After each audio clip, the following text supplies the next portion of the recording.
मैथिली दुल्हन। इसके मनमोहक गीत जरूर सुने। यदि अच्छा लगा तो चैनल सब्सक्राइब जरूर करें।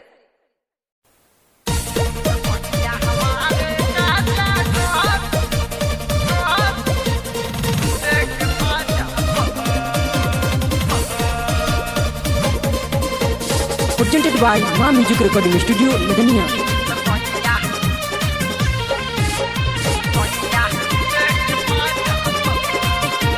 Singer Lutera Lal. साखी रसैया मोर बाहर को साई रतिया में हमारा के दिहल मुआई ओ हम कहतानी सास तो सैया हमारे काचा कच पानी फेंके फाचा फच तो सैया हमारे काचा कच पानी फेंके फाचा फच।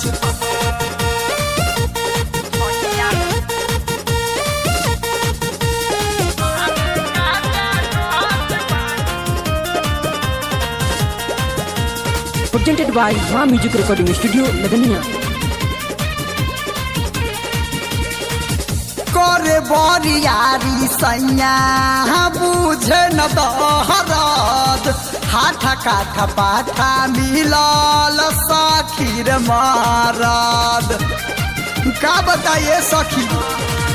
करे बरियारी सैया बुझे न दहरद हाथा काठा पाठा मिलल सखीर मारद माही माही कहरी तो सुन न बतिया जौवन पकहरी के दावेला छतिया सखी देवे लाहू मच तो सैया हमारे काचा कच पानी फेंके फाचा फच तो सैया हमारे काचा कच पानी फेंके फाचा फच।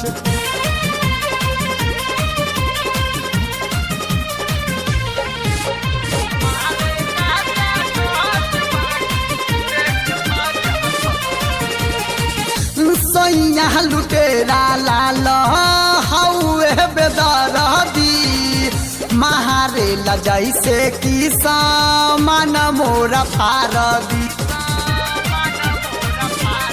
हाँ हाँ सैया लुटेरा लाल हौए बेदरदी महारे ला जैसे कि सामान मोरा फारदी। अभिमनु डागर पिया रात में खटावे घोट ही नरजिता दाम खियावे डर लागे है करे टच तो सैया हमारे काचा कच पानी फेंके फाचा फच तो सैया हमारे काचा कच पानी फेंके फाचा फच। सखी रसैया मोर बाहर बसाई रतिया में हमारा के दिहल मुआई हम कहतानी साच तो सैया हमारे काचा कच पानी फेंके फाचा फच तो सैया हमारे काचा कच पानी फेंके फाचा फच।